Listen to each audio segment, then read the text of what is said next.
Muri yeZimbabwe tinokuchingamidzai zvekare kune chimwe chirongwa pano paZim Facebook Secrets and Confessions. Tadzoka zvekare nemamwe mamessages kuri sei kwose kwamungava muri kumativi mana enyika. Pane message iyo yandakatumidzirwa ichibva kuna mukoma vedu through Facebook. Hanzi masikati brother Nash, ndinotenda nemukana uno wamandipa. Ndine nyaya iri kundiremera that I want to confess to you what I did because my soul is rotting from the inside out. Vanhu vanoona sekunge kana ugere muAmerica unenge usina zvinenge zvichikushungurudza, asi vanenge vasingazivi kuti sometimes unenge uine zvinenge zvichitokunetsa. It's okay mukoma, sezvo mati kana ndiine mukana wekuita zvekunyora, let me text everything down than kukupai mutoro ndichita zvekurekodha. Brother Nashi, ndakararama kuno kuAmerica kwemakore akawanda.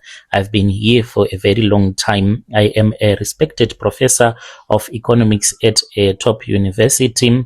I spent my life teaching young people how to build wealth, to manage assets, and how to understand the global market. Ndakaita mari ndikavaka dzimba kunoku kunonzi kuOhio. Ndainge ndichifamba nemotikari, nazvino ndinotyaira motikari dzechimanje manje, asi moyo wangu waingogara uri kumusha, especially after my divorce.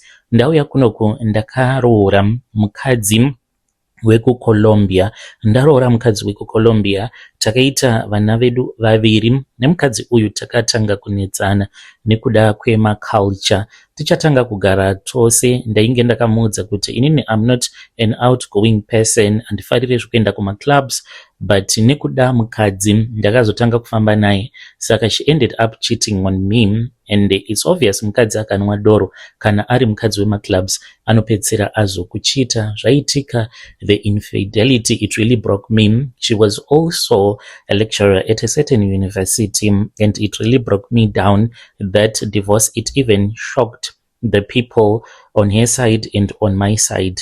Saka after the divorce, I just became a bachelor. Ndainge ndisingachadi kuti ndinge ndichinzi ndine mukadzi. I just wanted to live my life ndichingochengeta vana vangu.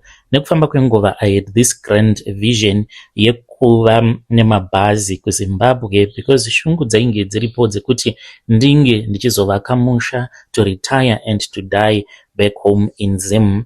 Ndakati regai nditenge mabhazi. Kana ndatenga bhazi, then ndobva ndachizoti ringe richizomhanya bhazi iri Harare to Beit Bridge. Mari ndainge ndinayo yekutenga mabhazi maviri panguva imwe chete, but ndakati let me try nekutenga bhazi 1, and ndakatenga those high-end luxury coaches. It was very beautiful. Ndakaritenga straight from South Africa, then exported it to Zimbabwe. In my academic mind, ndakazviudza kuti me being a professor, it meant kuti I was smarter than every businessman in Zimbabwe. Ndichitoshora mamwe mabus companies awo andaiti ndikanzwa nezvawo pamasocial media kuti mabhazi avo anogara achingodonedza vanhu nemaaccident, vanhu vachifa. Ndichiti they are not managing their assets properly, havasevhisi mabhazi. Ndaizviona sekunge kana ndikarana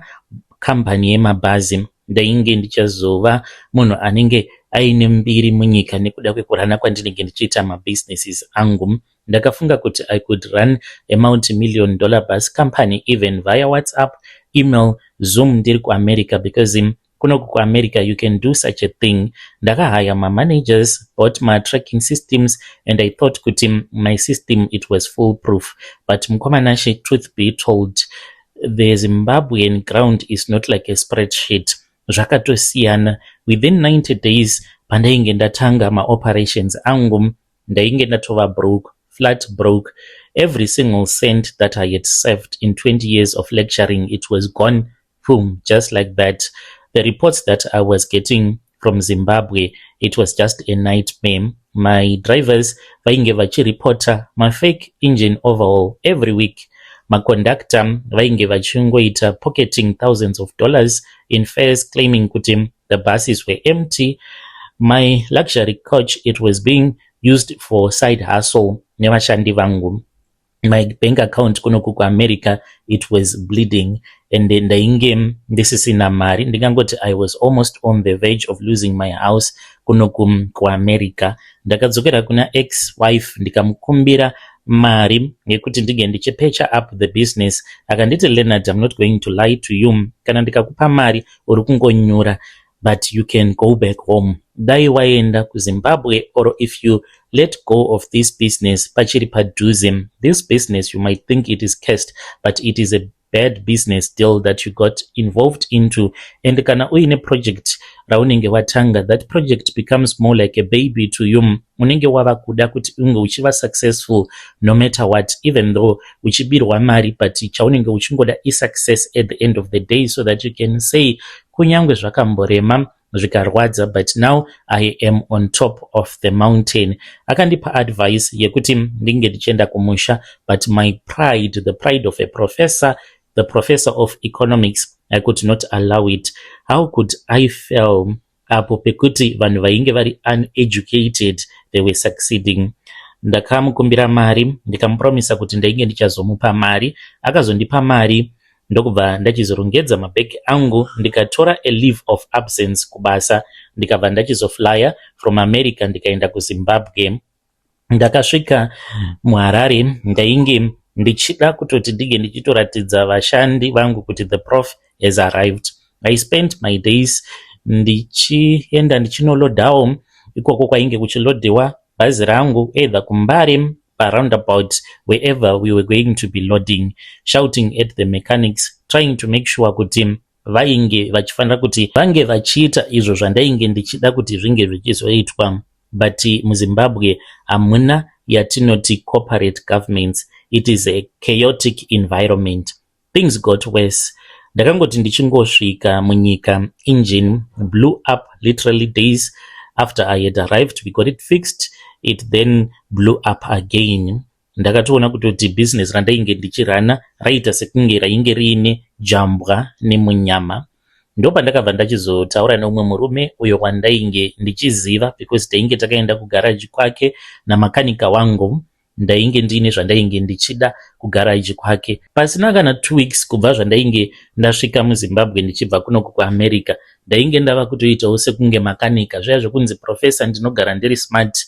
Ndakatombosiyana nazvo, ndava kutomhanyawo nana makanika ndichitovabatsira. Shungu dzainge dziri dzekuti ndinge ndichizo build this big business empire, wanting it to run it the proper way. Saka takaenda kugaraji reumwe murume uyo wandichati G. Mr. G ainge ari munhu ainge ainewo mabhazi ake awo anofamba Beitbridge route, and ainge aine mabhazi ake akati one day. Saka ndichitaurana namakanika vangu vakandiudza kuti Mr. G mabhazi avo ainge asingamboiti mabreakdown, and even though ainge ari old models, but waiti kana wakaritarisa raita sekunge rainge ritori a brand new bus. Saka ndataura nana makanika vangu, ndaona kuti zvinhu zvakandiomera. One evening ndopa ndakabva ndachizoenda kwaari. Ndakasvika ndikawana ainge aripo pagarage, tikatanga kutaura about the business. Akazondiudza kuti ainge achida kuti tinge tichimboenda out for a couple of drinks, timbononwa zvedu doro tichitaura about the business nezvose zvandainge ndichisangana nazvo. Mukomanachi, even though ndainge ndiri munhu ainge achinamata, but takaenda kuMilton Park ndobva tatanga zvedu kunwa doro tichitaura. I was a broken man. Ndingangoti ndakatotanga kutochema, kutoyeredza misodzi. Ndakagara naye ndikamuudza kuti zvose zvandainge ndakashandira kuAmerica, I was watching everything going down the drain, and ndainge ndisingazivi kuti iyewo nevamwe vainge vaine mabhazi secret yavo yainge imbori secret yei. Akanditarisa akati kwandiri, you know what professor, iwewe uri kushandisa western logic kunoku kuAfrica. Kunoku zvamunoita kuAmerica hazvishandi. Kunoku kuAfrica unofanira kutoti unge uchitoita zvinenge zviri paground. Ikoko munoshandisa mathematics dzenyu neeconomics. Kunoku economics hadzishandi. Akazondiudza kuti of course economics dzainge dzakanaka, but mubusiness retransport unofanira kuti unge uchisimba. Kana ukasasimbiswa nevhu unokwanisa kubroka nekukasika. Akati kana uchida kuti bhazi rako ringe richingoramba riripo parodhi risingazosangani nemabreakdown, ndinokwanisa kukupa mafone numbers woenda kunyanga kune vamwe sekuru vakandibatsira. At that time mari yandainge ndaluza yainge yakawanda, ainge aine mafone numbers awo ainge achida kundipa. Radhanashi ndainge ndiri desperate, handina kana kumbohesitata panguva iyoyo. Ndakatora mafone numbers then ndokubva ndachizotaura nen'anga yacho. Handina kana wandakaudza even some of my relatives where I was staying, nekuti pamba pangu pane hama idzo dzinogarapo imba yangu yekuChisipiti. Handina kana wandakaudza. Early the next morning I drove my double cab ndakananga kunyanga. Brother Nashi ndakadriver kufamba ndikofamba ndo pandakabva ndachizosvika pamba pen'anga sezvandainge ndakaudzwa naMr G kuti ndichingonosvika kuvillage kwacho painge paine vanhu vainge vachazonditora. Motikari yangu takanoisiya pane umwe musha, tikanzi kwatainge tichienda kwainge kuri kumakomo zvekuti motikari yainge isingakwanise kuzokwidza makomo acho. Takafamba kuda about 1 hour 30 minutes tichingofamba chete. Takasvika muchakasara mumaruzeva kana foni yainge isingachabati network. Ikoko handifunge kana kuti GPS inoshanda. Takazosvika pane umwe musha. Pamusha apa painge pangori nedzimba dzemapango. Ndikaona umwe mudhara ainge ari wechikuru ainge akagara zvake panze achigadzira mishonga yake. Ndakabva ndachizogarawo muqueue because kumberi kwangu kwainge kuine vanhu 5 vainge variko. Nguva yakazoti yakwana kupinda mumatare. Zvokushandisa chirungu ndakatoudzwa kuti ndige ndichimbokanganwa nezvazvo. That old man, he did not care kuti ndainge nditomborine PhD kana my status in America kwaari zvainge zvisingatomboshandi. Saka ndakazonzi kana ndichida kuti zvinhu zvangu zvinge zvichifamba zvakanaka ndainge ndichazopiwa nyanga yemombe kana kuti gona randainge ndichazotenga kubva kwaari mudhara iyeye. Saka ndakabva ndachizobuditsa mari nekuti ndainge ndakatoudzwa kuti ndainge ndichifanira kuti ndige ndichizobata mari naMr G apo pandainge ndabva kuHarare. Saka mari dzangu ndainge ndakatodzirongedza nechikare. Ndakapiwa nyanga iyoyo yemombe. Nyanga iyi yainge yakaiswa mukati medehwe rembada uye zvekare nezvimwe zvuma izvo zvandakanzi zvuma izvozvo ndo zvandaifanira kuti ndige ndichizogara ndakazvisungirira muchiuno mangu. Pose pandinenge ndichifamba ndinongozvibvisa chete kana ndiine mukadzi wandinenge ndava kuda kunosangana naye pabonde ndo pandinozvibvisa. Otherwise ndikarara nemukadzi ndakazvisungirira muchiuno mangu ndinenge ndatoputsa mhiko dzangu. Saka ndakabva ndachizopiwa zvose izvozvo. After that ndakazoendeswa kumakuva uko kwandakanopiwa dzimwe mhiko dzimwe dzisingaiti kuti ndige ndichitaura pajekerere. Mukati megona mainge muine ropa rainge ririmo. Ndikanzi gona iroro rinofanira kugara panzvimbo pekuti panenge pachitonhorera kana kurigadzika pafloor, asi riri panzvimbo pekuti panenge pasingapindi kana kusvika chaedza. Ndaendeswa kumakuva ndakanogariswa pamusoro pechimwe churu zvikanzi churu ichocho rainge ritori guva. Ndagadzikwa pamusoro pechuru ndakabva ndachizonzi gona iri ndo richava mwoyo webhizinesi rako. Gona iri richange richizogara mumba mako. Gona iri ndo richadhonza mapassengers kuti vange vachizokwira bhazi rako. Gona iri ndo richaita kuti vanhu vange vachifarira kufamba nemabhazi ako. Gona iri ndo richaita kuti ukwanise kubhita vamwe avo vanenge vachiopareta mabhazi avo uko kunenge kuchifamba mabhazi ako.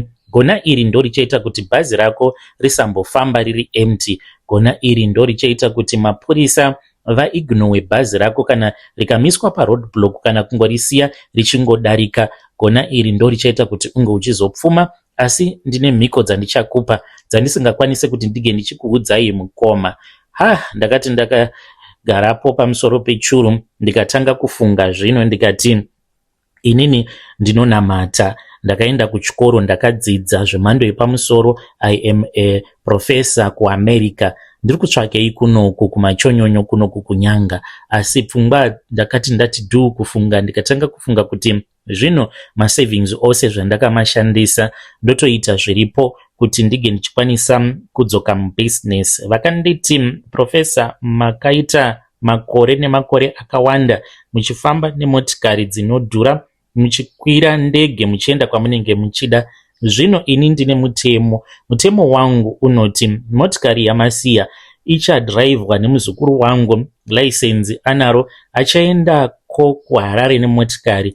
Imimi muchazosumuka mangwana nekuti hamutendedzwe kuti munge muchizodhiraivha motikari yenyu kubva pano kuenda kuHarare, nekuti kana mukaita izvozvo munenge matoputsa mhiko dzangu. Ndikati zvino ndichafamba nei? Ndoita zvemakombi here kana kuti bhazi? Vakanditi kwete, hautotendedzwe kuti ungochikwira bhazi kana motikari dzemushikashika, uchafamba netsoka kubva pano pachivanze pangu kunosvika kumba kwako kuChisipiti. Apa ndainge ndisina kumbovaudza kuti kumba kwainge kuri kuChisipiti. Motikari yakatorwa muswere wese wezuva, ndakaswera ndakagarapo pamba pavo ndikarara. Mangwana acho makuseni ndikamutswa makuseni ndikaudzwa kuti gona iri rinofanira kuti unge uchizofamba, rinofanira kungoramba rakagumana neganda rako. Saka ndainge ndakariisa muzasi mesheti yangu yandainge ndakapfeka, hanzi kusvika ndichizonosvika muHarare rakangogumana neskini yangu. Kana ndainge ndichazokwira motikari, kungokwira motikari even for 1 meter, zvinoreva izvo kuti mhiko dzinenge dzatokanganisika, ende ropa rinenge ririmo mugona rinobva ratooma. Kana ratooma zvinoreva kuti business rangu rinenge risingachafambi zvachose. Ngova nashe ipapo ndainge ndiri desperate, and desperation ndo inoita kuti unge uchizopinda mune zvinhu zvakadai. Ndakatarisa gona riya ndikatanga kufunga about my empty bank account. Ndikabva ndati I can do it. Inini I'm still a fit man. Ndinoenda kugym kunoku kuOhio. Ndainge ndagara hangu ndichingoita zveboxing nekuenda kugym, keeping myself fit. Ndopa ndakabva ndachizotanga kufamba the following morning after ndamutswa.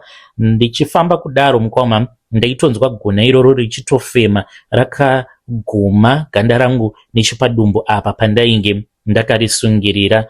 Ndakafamba for about 30 kilometers. 30 kilometers mukoma ndaitonzwa sekunge Harare painge patori padhuze, ende ndaidzwa kutoti ndainge ndiine simba rekufamba, maybe ne arrogance. Saka ndainge ndichitocalculate my future profits ndichifamba kuitira kuti ndisanyanya kufunga zvakawanda. By the time when I reached 80 kilometers, ipapo ndikangoti reality ndopa yakatanga kuita set in. Ndopa ndakatanga kunzwa kuti zvainge zvisingachaiti, makumbo angu ainge ava kurwadza, ndichinzwa kubayiwa muzasi metsoka. Ndaiti ndichikanda nhano, ndaita sekunge munhu ari kufamba pamusoro pemaglazi akaputsika.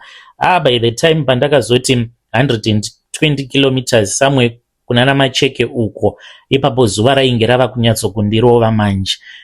I was dehydrated, and ndainge ndisingachakwanisi kufamba, and ndainge ndava kubatwa nemacramps all over my body.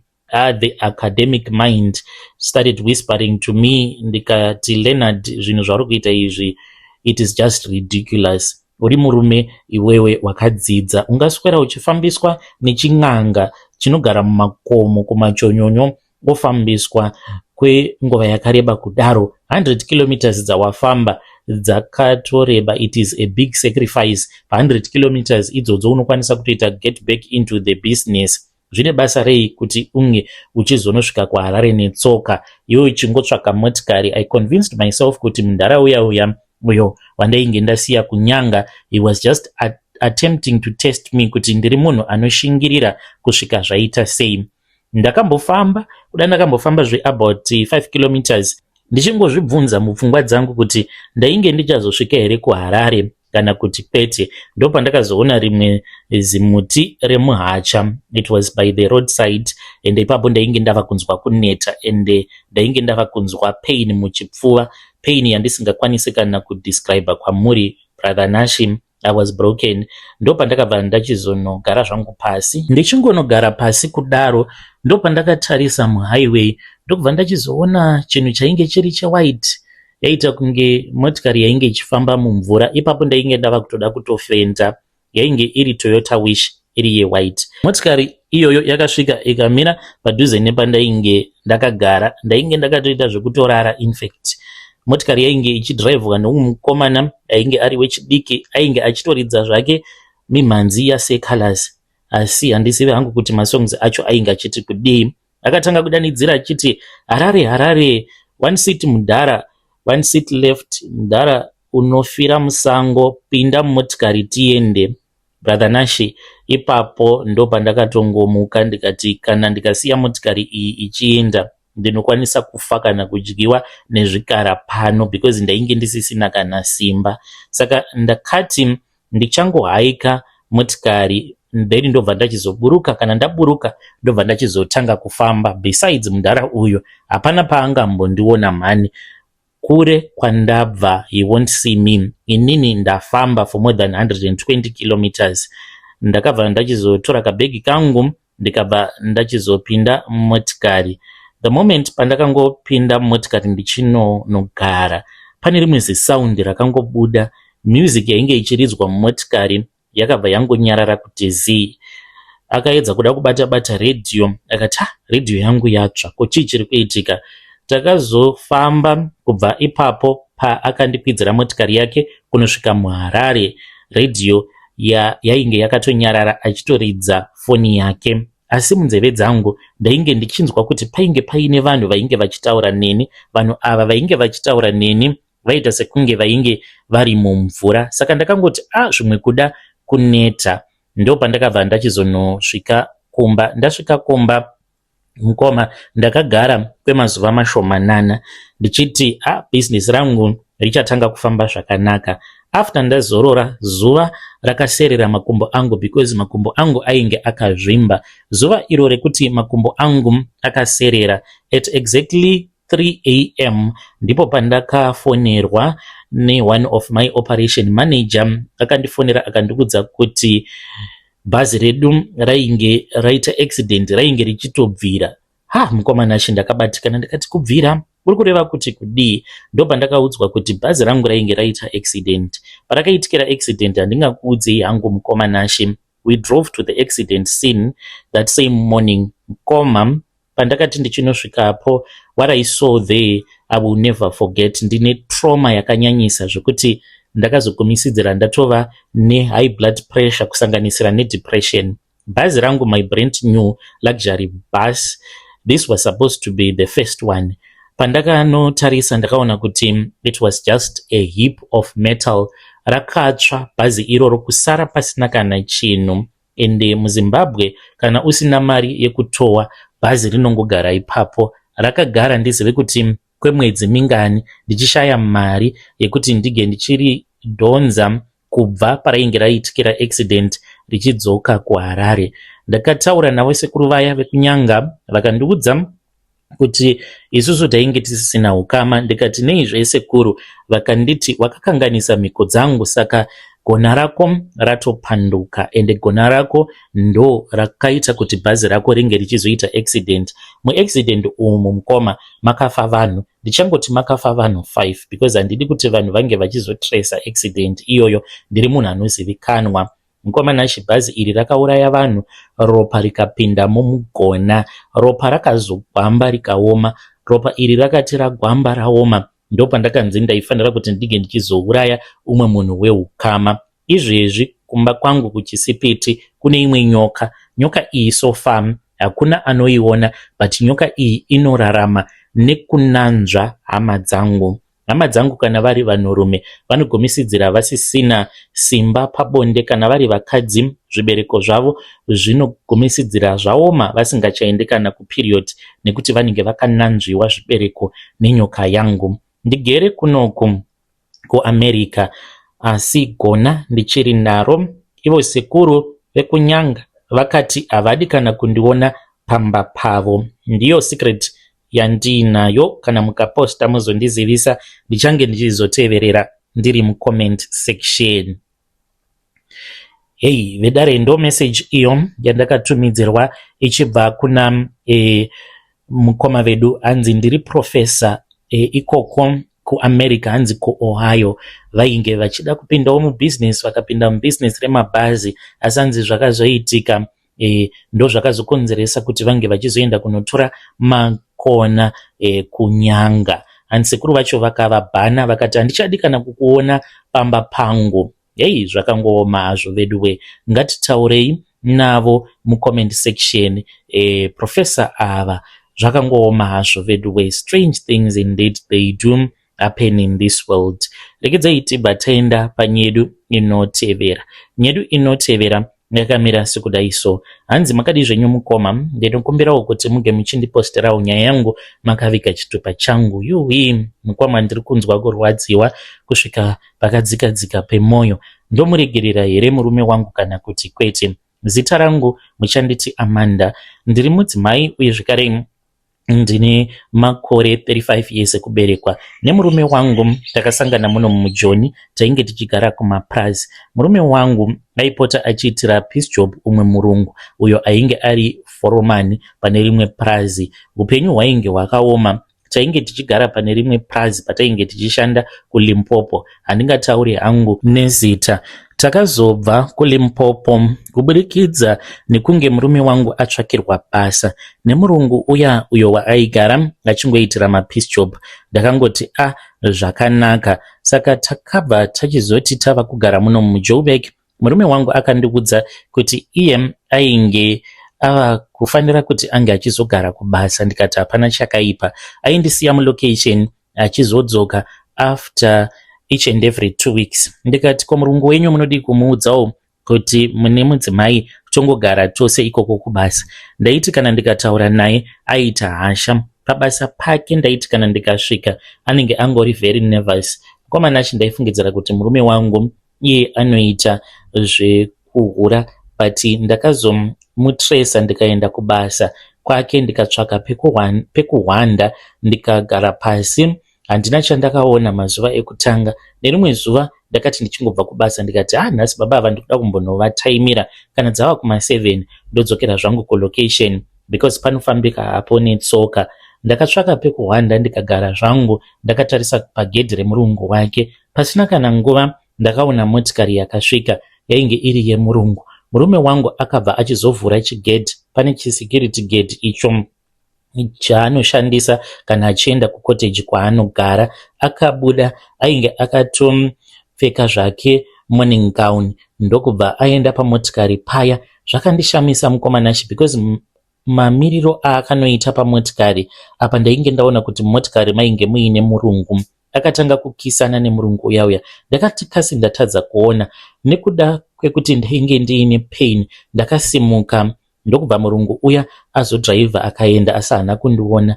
Ndakabva ndachizotanga kupopota. Akabuda achimhanya akandinyararidza ndokubva achizonditi pinda ndikuudze chokwadi. Murume wangu akandiudza kuti akatanga kudanana naforomani apo patainge tichiri kuLimpopo. Aidanana nemurungu iyeye. Akati kuzouya kwaakazoita kunoku kuJoburg akazotoona kutoti kunoku kune maketi yakakura yevarungu vanoda varume ivo vari varume vachida varume vanhu vatema. Akati anenge achirarwa navo varungu ivavo kana kurara nevamwe. Akati motikari iyo yatiinayo tine Isuzu double cab.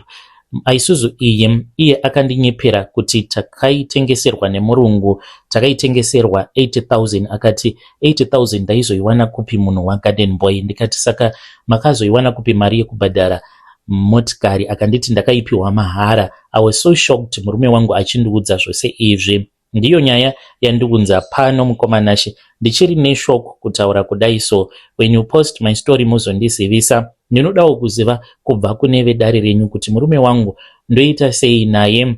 Ndakamboda kumuregerera but ndinoti kana ndakamutarisa I just feel somehow about everything that I know about him. Kuvaka kwatiri kuita imba, tiri kuvaka imba muHarare. Mukomanashi ari kuti mari dzose idzodzo dzaanopota achindipa imari dzaanopiwa nevarungu, even though I suspected kuti murume wangu ainge achichita, but ndaiti kana ndikabata foni yake handina kana zvandaimboona. Akatoti mune mamwe magroup ebhora neewrestling ndo mutori nezvimwe zvikomba zvake varungu. Saka nekuda kwekuti varungu hapana kana pandaimbofungidzira kuti varungu ivavo ndo vaari kufambidzana navo. When you post muzondisivisa ndichange ndichizoteverera ndiri mucomment section.